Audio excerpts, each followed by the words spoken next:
Shalom Ubracha, on continue aujourd'hui à la deuxième Mishnah du 6e chapitre, Mishnah Bet. La Mishnah nous parle du cas où un homme avait une bête, il a placé sa bête Inicha Bechama au soleil.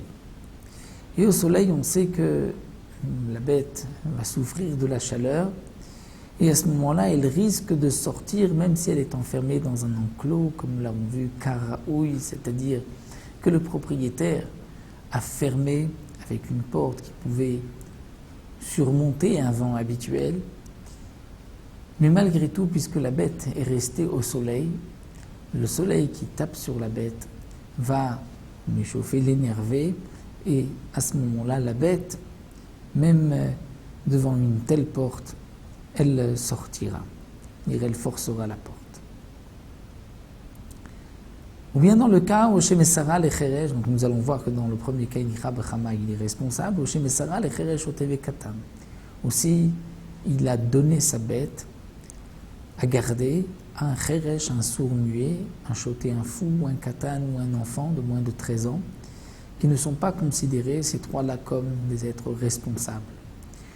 Donc le propriétaire qui laisse sa bête à un enfant, et que ensuite Fiatsa Vizika, la bête a endommagé, bien sûr que le propriétaire est chayav, est responsable, puisque ce n'est pas considéré, ça ne s'appelle pas avoir gardé sa bête, puisqu'il a laissé sa bête à un être qui n'est pas responsable.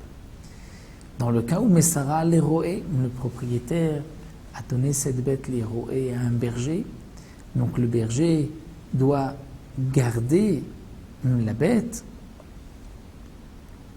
Nichnas roe tartav. Dans ce cas-là, c'est le berger qui est responsable des dégâts que la bête va commettre, puisqu'il prend la garde de la bête. Et même dans le cas où il avait une bête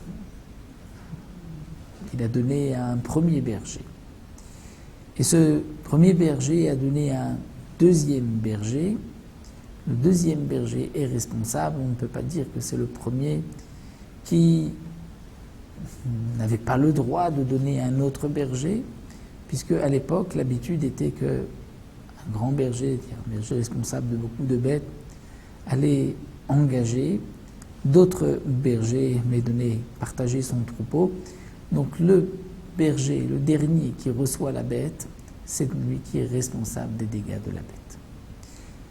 Un autre cas, nous dit la Mishnah, Nafla legina. La bête est tombée dans un jardin. En général, dans la Mishnah, dans la Gemara, Gina, un jardin, c'est lorsqu'il y a des légumes qui sont plantés dans ce terrain, dans ce jardin. Ce n'est pas juste un jardin d'enfants, c'est un jardin où il y a des légumes. Donc, Nafla legina, la bête est tombée dans un jardin de légumes. Elle a glissé, elle est tombée. Donc cette chute était béonesse, c'était un cas de force majeure, le propriétaire ne pouvait pas prévoir cette chute. Vénénite. Et la bête se retrouve donc dans un jardin, c'est vrai qu'elle est tombée, mais elle a devant elle de quoi manger. Et elle en profite, elle en mange. Meshalemet ma shenénit. Elle payera. Bien sûr, ce n'est pas elle qui payera, mais le propriétaire de la bête devra payer, bien que c'est marqué au féminin, Meshalemet. C'est-à-dire le propriétaire de la bête est responsable, il payera ma shenénit ce qu'elle a profité. Elle payera en fonction du profit, mais non pas en fonction du dégât. Et comme le Pirouche, rapidement, Vadiam et Barthénoura nous explique, c'est seulement dans le cas où elle a glissé. Mais si d'autres bêtes l'ont poussée, à ce moment-là, le propriétaire devra payer tout le dégât causé. Parce qu'il est responsable, il aurait dû faire passer une bête, une après l'autre. S'il a fait passer plusieurs bêtes en même temps et qu'une bête a poussé l'autre, il est responsable de la chute. Donc nous avons vu dans cette Mishnah que lorsque le propriétaire est responsable de la chute, il payera tout le dégât causé par la bête. S'il n'est pas responsable de la chute, il ne payera que le profit de la bête, c'est-à-dire le prix d'un repas de cette bête. Et d'un repas, comme nous avons vu, déjà plus haut, c'est de l'orge, ce qu'une bête a l'habitude de manger. Même si elle a mangé d'autres légumes qui valent beaucoup plus que l'orge, malgré tout, il ne payera que le prix de l'orge. Et encore, l'orge a un prix intéressant, à un bas prix, comme c'était l'habitude à l'époque, on trouvait de l'orge de cette qualité et d'une autre qualité. Dans le cas où la bête Yarda Kedarka, elle est descendue normalement, Kedarka, elle a vu un jardin à côté, elle descend, Vizika et elle endommage. Dans ce cas-là, Meshalemet Mashezika, elle payera, c'est-à-dire le propriétaire payera Mashezika, ce que la bête a endommagé. Il aurait dû faire attention de ne pas laisser sa bête descendre dans un jardin. Ketzad Meshalemet Mashezika, la Mishnah poursuit. Comment va-t-elle payer ce qu'elle a endommagé? Comment va-t-on évaluer le dégât? Donc une bête qui est venue dans un champ et qui a mangé 3 kilos de fruits, 3 kilos de légumes, on ne va pas dire quel est le prix de ces légumes, de ces fruits sur le marché, 3 kilos et elle payera. Mais Shamin Betsea Beota Sade, on va évaluer un Betsea dans ce champ. C'est-à-dire, le champ à l'époque était divisé, si on peut dire, par des harougotes, c'est-à-dire des rangées. Il y avait des rangées où on semait des légumes. Elle a mangé dans une rangée. On pourrait évaluer, pour savoir quel est le dégât qui a été causé, il suffit de voir combien le terrain valait auparavant, combien il vaut maintenant. C'est la différence qui peut être considérée comme le dégât. On ne va pas évaluer les fruits qu'elle a mangés, les légumes. On va évaluer combien le terrain a perdu de sa valeur. Un terrain qui a des légumes prêts à être mangés, le terrain a tel prix, et s'il y a une partie des légumes qui ont été endommagés, donc le terrain vaut un peu moins. La différence n'est pas vraiment conséquente, importante. C'est bien moins que si on évaluait juste le prix des fruits. Mais c'est la halakha. On ne peut pas dire que celui qui a endommagé doit payer le prix des fruits, il doit payer la perte de la valeur. C'est comme s'il casse une fenêtre. Normalement, d'après la Gemara, il ne va pas payer le prix de la fenêtre.